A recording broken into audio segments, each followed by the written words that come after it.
سلمان اکرم رایا صاحب، آپ نے حامد خان صاحب کی بات سنی. اب ذرا میں آپ کو رانا ثناءاللہ صاحب کا ایک پوائنٹ ہے وہ سناؤں گا کہ وہ کیا کہہ رہے ہیں. سنیں وہ کیا کہہ رہے ہیں. یہ اسپیکر صاحب کا جو سٹانس ہے یہ غلط ہے، رولز اور آئین کے خلاف ہے. گورنر جو ہے وہ اجلاس بلا سکتا ہے، اور اگر کل 4 بجے اجلاس نہ ہوا اور چیف منسٹر نے اعتماد کا ووٹ نہ لیا تو ہی will cease to be in the office of chief minister. جی سلمان صاحب، یہ رانا صاحب کہہ رہے ہیں کہ اگر وزیر اعلیٰ نے اعتماد کا ووٹ نہ لیا تو پھر وہ وزیر اعلیٰ کے طور پہ نہیں رہیں گے. آپ کا کیا خیال ہے اس میں؟ دیکھیں، اس پہ بحث ہو سکتی ہے. آئین کا جو آرٹیکل 130 ہے اس کی شق 7 تو یہی کہتی ہے کہ گورنر شیل سمن دی پروونشل اسمبلی، یعنی کہ پروونشل اسمبلی کا اجلاس نہیں ہو رہا اور گورنر صاحب جو ہے اجلاس کو اس مقصد کے لیے طلب کریں گے کہ ووٹ آف کانفیڈنس جو ہے وہ ہو سکے. تو ایک تو بالکل اس کا واضح مطلب یہ لگتا ہے کہ یہ ایک نیا اجلاس ہونا چاہیے، ایک جاری جو اجلاس ہے اس میں یہ نہیں ہو سکتا. لیکن جب ہم رولز دیکھتے ہیں جو پنجاب اسمبلی کے رولز ہیں آف پروسیجر، اس میں رول 22 جو ہے وہ ووٹ آف کانفیڈنس کے حوالے سے بات کرتا ہے. اور میری نظر میں ہوا یہ ہے کہ رول 22 اس وقت بنایا گیا جب ابھی 18ویں ترمیم نہیں آئی تھی. 18ویں ترمیم نے بہت تبدیلی کی آئین کے آرٹیکل 130 میں. 18ویں ترمیم سے پہلے ووٹ آف کانفیڈنس جو ہے وہ کوئی ممبر بھی کہہ سکتا تھا کہ ووٹ آف کانفیڈنس لو، اور آئین کے آرٹیکل 130 میں جو شقیں 3 اور 5 تھیں ان کا حوالہ تھا رولز آف بزنس کے رول 22 میں. انہوں نے کیا یہ کہ 18ویں ترمیم کے بعد 3 اور 5 کو حذف کر کے اس کی جگہ 7 کا ہندسہ لکھ دیا. اب ایک ابہام سا پیدا ہو گیا ہے رول 22 کو جب ہم پڑھتے ہیں. لیکن میری نظر میں اب یہ اختیار سپیکر کا ہے، وہ کسٹوڈین آف دا ہاؤس ہے کہ وہ اس آئینی صورتحال پہ اپنی ایک رولنگ دیں. اور اگر ان کی رولنگ یہ آتی ہے کہ ایک نیا سیشن ہونا چاہیے، ایک موجودہ سیشن میں ووٹ آف کانفیڈنس نہیں ہو سکتا 18ویں ترمیم کے بعد، تو میں سمجھتا ہوں ان کی رائے کو بہت ایک سوال ہے اس میں وزن دینا ہوگا، اور عدالتیں بھی اس میں عدالتیں بھی ان کی رائے کو بالکل وزن دیں گی. یہ ایک سوال یہ پیدا ہوتا ہے کہ اگر سپیکر صاحب کہہ رہے ہیں کہ جو اجلاس بلایا ہے یہ گورنر صاحب کی طرف سے یہ غیر آئینی ہے، تو جو پنجاب اسمبلی کا جو سیکریٹریٹ ہے وہ تو سپیکر کے ماتحت ہوتا ہے. تو جو پنجاب اسمبلی سیکریٹریٹ نے تحریک عدم اعتماد کو وصول کیا ہے تو کیا یہ درست ہے یا غلط ہے؟ دیکھیں، تحریک عدم اعتماد ایک اور چیز ہے، تحریک اعتماد ایک اور چیز ہے. ایک ہے ووٹ آف نو کانفیڈنس، وہ آئین کے آرٹیکل 136 کے تحت ہوتا ہے، اور ایک ہے ووٹ آف کانفیڈنس جو آئین کے آرٹیکل 130 تو آپ کہہ رہے ہیں کہ جو گورنر نے جو اجلاس بلایا وہ غیر آئینی ہے، لیکن جو تحریک عدم اعتماد ہے وہ آئینی ہے.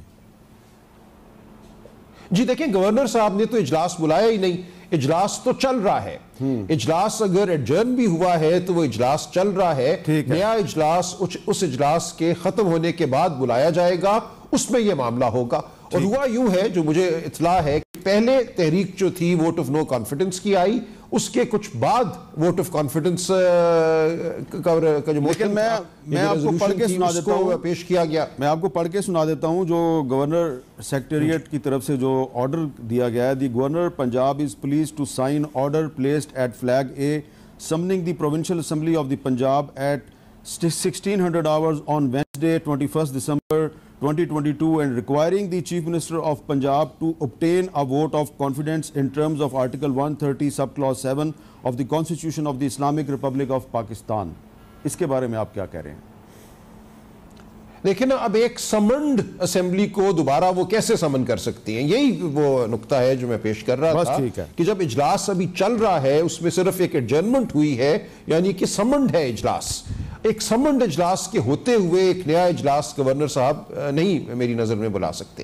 انہیں انتظار کرنا ہے اس اجلاس کے ختم ہونے کا، اور اس اجلاس کے دوران ووٹ آف نو کانفیڈنس ہو سکتا ہے. اس حوالے سے کوئی قباحت نہیں. کوئی بھی ممبر جو 20% تعداد رکھتے ہوں ہاؤس کی، وہ ایک ووٹ آف نو کانفیڈنس کا نوٹس جو ہے سیکرٹری کے پاس جمع کرا سکتے ہیں، اس کے بعد اس کو بزنس میں لانا ہے ہاؤس کی 7 دنوں میں، اس کے بعد 3 سے لے کے 7 دنوں میں اس پہ ووٹنگ ہونی ہے، یعنی کہ کم از کم 10 دن کے عرصے میں ووٹ آف نو کانفیڈنس پہ ووٹنگ ہو سکتی ہے، اور جو موجودہ سیشن ہے اس پہ یہ سب کچھ ہو سکتا ہے۔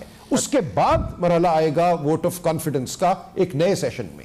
جی احسن اقبال صاحب، ووٹ آف کانفیڈنس کے بارے میں کہا جا رہا ہے کہ جی یہ تو گورنر صاحب جو ہیں وہ نہیں بلا سکتے اجلاس، لیکن جو ووٹ آف نو کانفیڈنس والا ہے وہ آپ کر سکتے ہیں۔ دیکھیے احمد میر صاحب، یہ میں سمجھتا ہوں کہ اس میں کوئی زیادہ راکٹ سائنس نہیں ہے، بڑا لاجیکل سی بات ہے۔ اگر اس منطق کو جو ابھی بیان کی گئی ہے ہم درست مان لیں کہ اگر ایک اجلاس پروروگ نہیں ہوا اور جاری ہے تو اس کے دوران آپ ووٹ آف کانفیڈنس نہیں مانگ سکتے، تو ایک وزیر اعلیٰ جو اپنی اکثریت کھو بیٹھا ہے وہ اسپیکر کے ساتھ مل کر اجلاس کو پروروگ نہیں ہونے دے گا، انڈیفینیٹلی ایک اجلاس ایڈجرن ہو کے چلتا رہے گا، جیسا کہ اس وقت پنجاب میں ہو رہا ہے، چونکہ وہ فیئرفل تھے کہ ہم اپنی میجورٹی کھو چکے ہیں، اور وہ مسلسل بہت طویل عرصے کے ساتھ اجلاس کو پروروگ نہیں کر رہے تھے، وہ اسی اجلاس کو ایڈجرن کر دیتے ہیں اور پھر کچھ دنوں کے بعد دوبارہ بلا لیتے ہیں۔ تو میرا مقصد ہے کہ اگر اس بات کو درست مان لیا جائے جو توجیہ پیش کر رہے ہیں، پھر تو کسی کے خلاف آپ ووٹ آف کانفیڈنس یا آئین کی شک نکال دیں، جیسے کہ سپریم کورٹ نے ایک ٹیمپرنگ کی ہے کہ انہوں نے ان ممبر حضرات کا ووٹ کاؤنٹ ہی نہیں کیا جن کو آئین حق دیتا ہے کہ وہ نو کانفیڈنس میں ووٹ دے سکتے ہیں۔ اگر ہم نے آئین کا یہ مذاق بنانا ہے کہ اس طریقے کے ساتھ اسے کھیلنا ہے تو پھر تو فرینکلی آئین کی حرمت ختم ہے، اس ملک کے اندر ایک بڑا کرائسس پیدا ہو جائے گا۔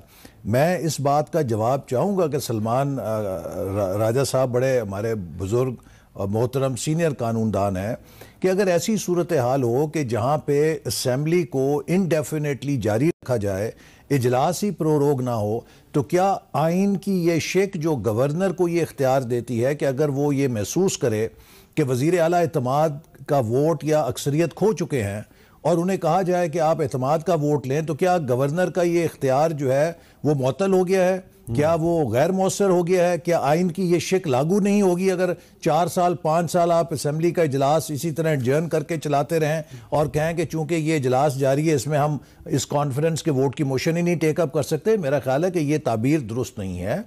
گورنر نے یہ کہا ہے کہ چونکہ وہ سمجھتے ہیں کہ there is enough ground for him to believe that chief minister has lost majority، تو انہوں نے کہا ہے کہ فلاں وقت فلاں تاریخ میں اسمبلی کے اندر آ کے وزیر اعلیٰ اعتماد کا ووٹ لے کے ثابت کریں کہ وہ ابھی بھی اکثریت کا اعتماد رکھتے ہیں۔ اگر وہ کامیاب ہو جاتے ہیں تو بسم اللہ، لیکن اگر وہ اکثریت کا اعتماد کھو چکے ہیں تو پھر ان کے پاس یہ آئینی حق نہیں ہے کہ وہ اس منصب پہ برقرار ہیں۔